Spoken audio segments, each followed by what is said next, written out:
Bugun intramuskulyar inyeksiya, ya'ni mushak sohasiga inyeksiya qilish haqida tanishib chiqamiz.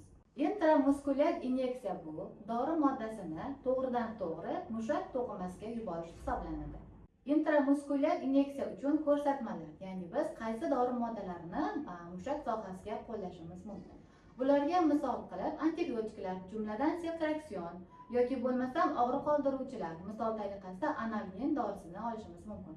Yoki turli xil vitaminlarni mushak sohasiga bemalol qo'llasak bo'ladi. Bu muolaja uchun moneliklar, ya'ni qaysi holatlarda bu muolajani amalga oshirmaymiz. Aynan o'sha mushak sohasida demak turli xil yallig'lanish jarayonlari kechayotgan bo'lsa, abses, infiltratlar mavjud bo'lsa, bu muolaja amalga oshirilmaydi. Bundan tashqari bemorimizda gemofiliya, ya'ni qon ivishi bilan bog'liq bo'lgan turli xil muammolar bo'lsa ham bu muolaja amalga oshirilmaydi. Yoki to'qimalar atrofiyasi holatida ham bu muolaja qo'llanilmaydi. Endi biz sizlar bilan birgalikda mushak sohasiga inyeksiya qilish texnikasi haqida tanishib chiqamiz. Muolaja uchun bizga nimalar kerak bo'ladi? Birinchi o'rinda paxta, spirt, qo'lqop, kerakli dori moddasi, shpris kerak bo'ladi. Muolajani boshlashdan oldin albatta bemorimizga muolaja maqsadini tushuntirishimiz kerak. Undan keyin esa dori moddasini tayyorlashni boshlaymiz. Birinchi qiladigan ishimiz qo'llarimizni demak olti bosqichda yuvib olib, antiseptik bilan ishlov beramiz.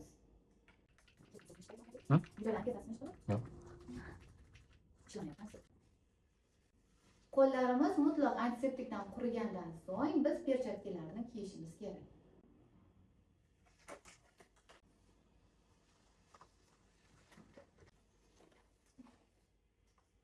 Dori moddasini shprisga tortishdan oldin albatta uni nomini, yaroqlilik muddatiga va uni tashqi ko'rinishiga ham ahamiyat berishimiz kerak.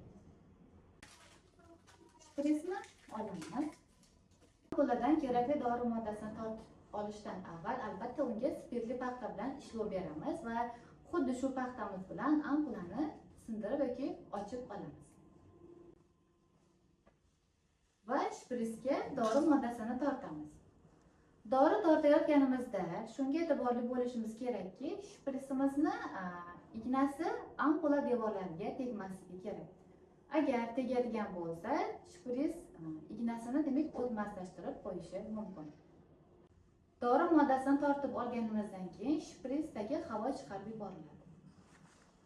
Bemorimizni qulay holatga keltirib olamiz. Iloji boricha intramuskulyar inyeksiyani amalga oshirayotganimizda bemorimiz demak yotgan holatda bo'lgani ma'qul.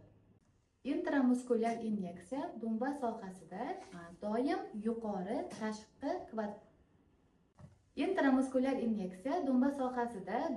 yuqori tashqi kvadratga qilinadi. U xoh bemorning o'ng tomoni bo'lsin, xoh chap tomoni bo'lsin.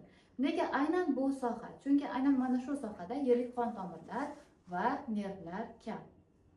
Inyeksiya qiladigan sohamizni 2 marotaba markazdan periferiyaga qarab tozalab olamiz.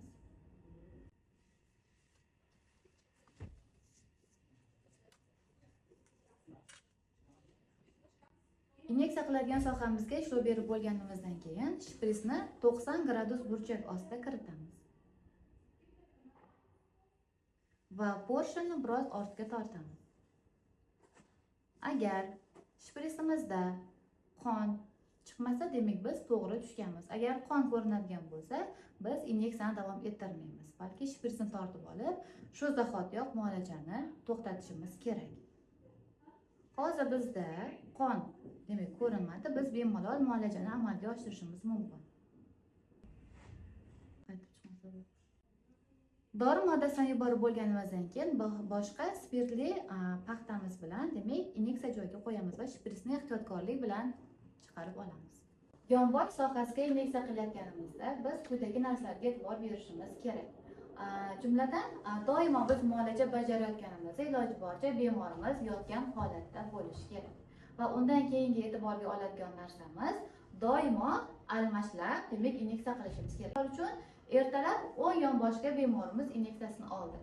Kechpagina inyeksiyasi bo'lishi mumkin. Endi u dori moddasini demak chap tomoniga qo'llashimiz kerak. Ya'ni doim almashlab biz inyeksiya qilishimiz kerak iloji boricha. Chunki almashlab qilishimizga sabab bir marta yuborgan dori moddamiz keyingi safar inyeksiya quygunimizgacha mushak sistemasiga so'rilib ulgurishi kerak. Muolajamizni yakunlaganimizdan keyin ishlatib bo'lgan asboblarimizni klasslar bo'yicha taqsimlab utilizatsiya qilamiz. Shpritsning qopqog'i va uni qog'ozi A klassga tashlanadi. Shpritsimizni o'zi va ishlatgan paxta shariklarimiz bo'lsa B klassga tashlanadi.